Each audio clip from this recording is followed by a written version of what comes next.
Hi viewers, welcome to our channel. Present మనతో పాటు దాము బాలాజీ గారు సీనియర్ జర్నలిస్ట్ ఉన్నారు. వారితో ఒకసారి మాట్లాడదాం. సార్ నమస్కారం సార్. నమస్తే. సార్ నిన్న టెర్రరిస్టులుగా ఉన్న డాక్టర్లను చాలా మందిని అరెస్ట్ చేసినట్లుగా వార్తలు వచ్చాయి కదా సార్. సో వీళ్ళని అరెస్ట్ చేయడం పట్ల ఒక పెద్ద నెట్వర్క్ ని వీళ్ళు చేసేసారు అని చెప్పేసి చెప్తున్నారు. అంటే ఇలా ఆసుపత్రుల్లో డాక్టర్లుగా అంటే ముస్లిం డాక్టర్లు, యూనివర్సిటీ ప్రొఫెసర్లు వీళ్ళంతా కూడా ఒక పెద్ద నెట్వర్క్ గా చేరారు.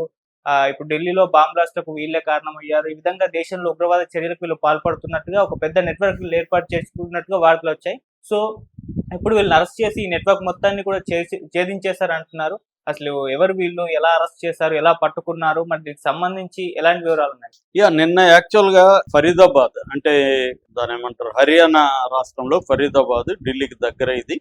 సో అక్కడ కొంతమంది డాక్టర్లని ఎన్ఐఏ వాళ్ళు అరెస్ట్ చేశారు. సో ఈ డాక్టర్లు ఎవరంటే ఉగ్రవాదాలకి సంబంధించిన వాళ్ళు.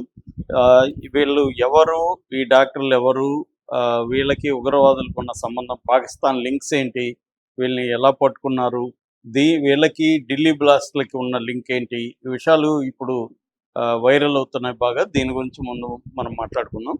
సో ఇదేంటంటే వైట్ కాలర్ టెర్రరిజం అని పిలుస్తారు. వైట్ కాలర్ టెర్రరిజం అంటే డాక్టర్లుగా ఉంటారు, లాయర్లుగా ఉంటారు, లేకపోతే యూనివర్సిటీలో ప్రొఫెసర్లుగా ఉంటారు. ఇలాంటి వాళ్ళ మీద పాకిస్తాన్ ఫోకస్ చేసింది ఇండియాలో. ఎందుకంటే వీళ్ళు చాలా డేంజరస్ మామూలు వాళ్ళ కంటే. ఎందుకంటే వీళ్ళు మెల్లమెల్లగా తమ పరిధిలో వచ్చే వాళ్ళు పబ్లిక్లో ఇన్ఫ్లుయెన్స్ చేయగలరు. డాక్టర్ అంటే వందలాది మంది పేషెంట్స్ చూస్తుంటారు కాబట్టి, ముఖ్యంగా ముస్లిం పేషెంట్లు ఎక్కువ వస్తుంటారు కాబట్టి వాళ్ళల్లో వీళ్ళు మెల్లగా వాళ్ళ బ్యాక్గ్రౌండ్లో అవన్నీ తెలుసుకొని వాళ్ళకి ఈ ముస్లిం ఫండమెంటలిజాన్ని మెల్లగా ఎక్కించి ఇండియా పట్ల ఒక హేట్రెడ్ని ఎక్కించడం అనేది ఆ డాక్టర్ తన పరిధిలో చేస్తుంటాడు. అట్లాగే ప్రొఫెసర్ కూడా యూనివర్సిటీలో స్టూడెంట్లు ఉంటారు కాబట్టి వాళ్ళల్లో మెల్లగా కొంతమంది స్టూడెంట్లని ఎంచుకొని వాళ్ళ మీద ఫోకస్ చేసి వాళ్ళకి మెల్లమెల్లగా వాళ్ళ లిటరేచర్ ఇవ్వడం, డిస్కస్ చేయడం, ఇలాగా ఒకేసారి చెప్పకుండా మెల్లగా ఒక విషయాన్ని ఎక్కించడం అనేది చేసి, దాని తర్వాత వాళ్ళు ఫుల్గా విషయం ఎక్కిన తర్వాత వాళ్ళని టీమ్స్గా డివైడ్ చేసి కొందరిని స్లీపర్ సెల్ గాను, కొంతమందిని యాక్టివ్ దీంట్లో చేసి అట్లా స్ప్రెడ్ అవుతూ ఉంటుంది అనమాట. ఇదొక వెరీ వెరీ ఆర్గనైజ్డ్గా ఒక లాంగ్ టర్మ్ ప్లాన్లో జరుగుతూ ఉండే వ్యవహారం. సో మొన్న మనం ఆపరేషన్ సింధూర్ తర్వాత వాళ్ళకి అర్థమైంది ఏమంటే, మనం డైరెక్ట్గా పాకిస్తాన్ టెర్రరిస్టులని ఇండియాకి పంపించి అక్కడ చేయించడం కష్టం అనేది అర్థమైంది. ఎందుకంటే ఇండియాలో కూడా సెక్యూరిటీ టైటన్ చేశారు. ఇంటెలిజెన్స్ ఏజెన్సీలు విపరీతంగా రంగంలో దిగి ప్రతి చోట అనుమానితులను అరెస్టులు చేయడం, ఈవెన్ పాకిస్తాన్తో ఎవరెవరు వెళ్తున్నారు, అక్కడి నుంచి ఎవరెవరు వస్తారు, మొత్తం కూడా ఒక స్ట్రిక్ట్ చేసేసారు, ఎక్కడికక్కడ బిగించేశారు. దాంతో ఇప్పుడు పాకిస్తాన్ కొత్త మెథడ్ని అన్వేషించింది. ఈ మెథడ్లు ఏంటంటే ఆన్లైన్ల ద్వారా ఇండియాలో ఉండే ముస్లిం అసంతృప్తివాదుల్ని వాళ్ళని పట్టుకోవడం, వాళ్ళని ఆన్లైన్ ద్వారా రాడికలైజ్ చేయడం, ఇక్కడ వాళ్ళ ద్వారానే ఇక్కడ టెర్రరిస్ట్ యాక్టివిటీలు చేయడం. ఇందులో ఒకటి వచ్చేమో వెపన్స్ని ఉపయోగించి లేకపోతే మందుగుండ సామగ్రిని, పేలుడు పదార్థాలను ఉపయోగించి బ్లాస్ట్లు చేయడం. అది నిన్న ఢిల్లీలో అలాంటి మెథడ్లోనే మనకి రెడ్ ఫోర్ట్ మెట్రో దగ్గర గేట్ 1 దగ్గర సుభాష్ మార్గ్లో నిన్న ఒక I-20లో కారులో బాంబు పెట్టి అక్కడ పేలేట్గా చేశారు. ఇప్పటివరకు 13 మంది చనిపోయారు, 30 మంది లోకమాన్య హాస్పిటల్లో ఉన్నారు. అయితే అంతకు ముందే విచిత్రం ఏమంటే, కొన్ని గంటలు ఢిల్లీలో బాంబ్ బ్లాస్ట్కి కొన్ని గంటల ముందే ఫరీదాబాద్లో 9 మందిని ఎన్ఐఏ అరెస్ట్ చేసింది. అందులో 3 డాక్టర్లు ఉన్నారు, ప్రొఫెసర్లు ఉన్నారు.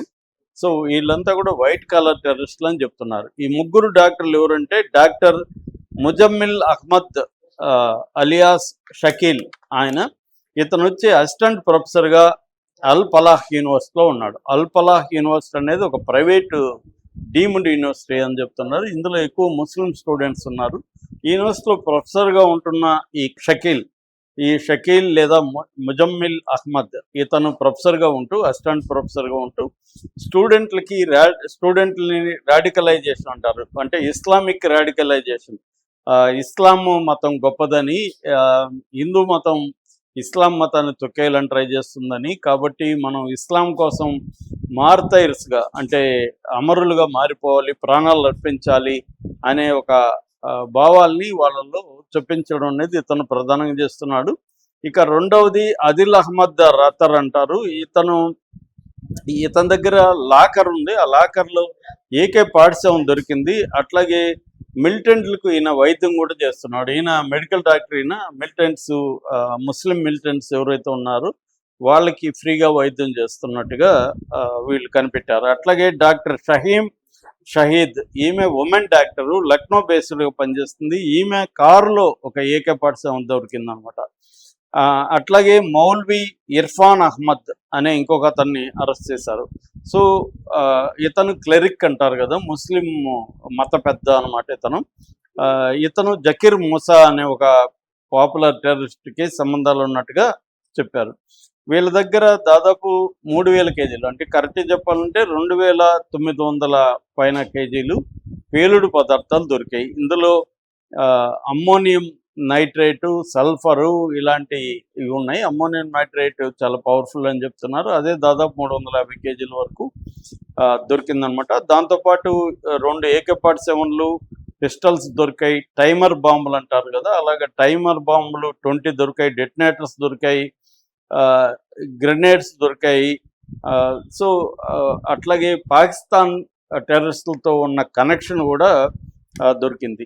సో వీళ్ళు కూడా జైషే మహమ్మద్ సంస్థ దీని వెనక ఉంది. అట్లాగే AGUH అనే ఇంకొక సంస్థ కూడా వీళ్ళ వెనక ఉందని చెప్తున్నారు. వీళ్ళని అరెస్ట్ చేసిన కొన్ని గంటల్లోనే మనకి ఢిల్లీ బాక్స్ జరిగింది. అయితే వీళ్ళని ఎలా పట్టుకున్నారనే దానికి అక్టోబర్ 19న జైషే మహమ్మద్కి సంబంధించిన పోస్టర్లు బున్పోర్ నౌగమ్ అని శ్రీనగర్ కాలనీలో ఒక ఏరియా, శ్రీనగర్లో, జమ్మూ కాశ్మీర్లోని శ్రీనగర్లో బున్పోర్ నౌజన్ అనే ఒక ఏరియాలో పోస్టర్లు పడ్డాయి.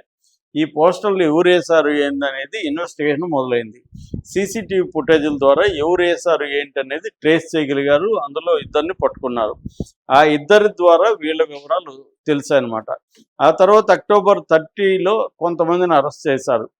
వాళ్ళ ద్వారా మిగతా వాళ్ళ వివరాలు తెలిసాయన్నమాట. అట్లా పోస్టర్ల ద్వారా అక్టోబర్ 30 అరెస్టులు, అక్టోబర్ 30 అరెస్టుల తర్వాత వాళ్ళ ద్వారా నిన్న ఫరీదాబాద్ అరెస్టులు జరిగాయి, హర్యానా ఫరీదాబాద్.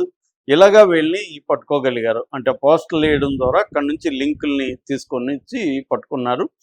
దాని తర్వాత నిన్న ఒక వెహికల్ 3 గంటల ప్రాంతంలో, 3:30 గంటలకి, మధ్యాహ్నం 3:30 గంటలకి ఈ హుందాయ్ I-20 సునేహ్రీ మసీద్ అనే ఒక మసీదు ఢిల్లీ ఓల్డ్ సిటీలో ఉంటుంది. ఈ మసీద్కి ఎంటర్ అయ్యి అక్కడ పార్క్ అయింది. ఇవన్నీ కూడా CCTVలో రికార్డ్ అయినాయి. పార్క్ అయిన తర్వాత 6:40కి అది బయటకు వచ్చింది.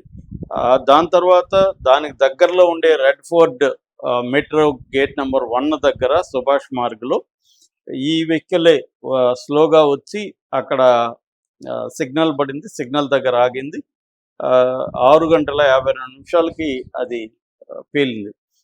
మరి ఆ వ్యక్తి ఆపి వెహికల్ నుంచి దిగిపోయాడా లేదా, లేకపోతే వెహికల్లోనే ఉన్నారా, అసలు ఆ వెహికల్లో బాంబు ఉన్నట్టు ఆ వ్యక్తికి తెలుసా లేదా, ఇవన్నీ ఇంకా ఇన్వెస్టిగేషన్లో తేలాల్సి ఉంది. సో ఏదేమైనా ఇదైతే అక్కడి నుంచి వచ్చింది. దీని ఓనర్ కూడా డాక్టర్ ఉమర్ మహమ్మద్ అని ఉన్నాడు. అతను పుల్వామాలో ఉంటాడు. ప్రజెంట్ ఓనర్ అయితే అది. అంతకుముందు కూడా 3-4 మారారని చెప్తున్నారు. వాళ్ళందరికీ కూడా ఈ టెర్రరిస్టులతో లింకుల్లో ఉన్న వాళ్ళే అని చెప్తున్నారు. ఈ ఉమర్ మొహమ్మద్ ఇప్పుడు పారిపోయాడని చెప్తున్నారు. అతని కోసం అన్వేషిస్తున్నారు. మొత్తానికి ఫరీదాబాద్లో ఈ డాక్టర్లు, ప్రొఫెసర్ల 9 మంది అరెస్టులు అనేవి చాలా సంచలనం రేకెత్తిస్తున్నాయి. వీళ్ళ దగ్గర ఉన్న 2900 కిలోల ఈ పేలుడు పదార్థాలు, ఎక్స్ప్లోజివ్స్ ఏవైతే ఉన్నాయో అది చాలా భయభ్రాంతం కలిగించే విషయంగా చెప్పచ్చు. ఎందుకంటే మల్టిపుల్ సిటీస్లో ఒకేసారి పేలుడు కలిగే విధంగా వీళ్ళు ప్లాన్ చేస్తున్నారని చెప్తున్నారు.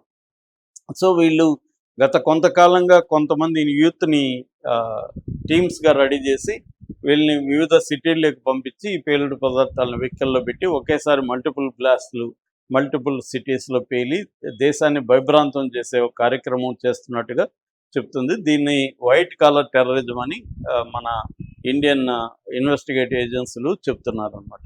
Thank you so much.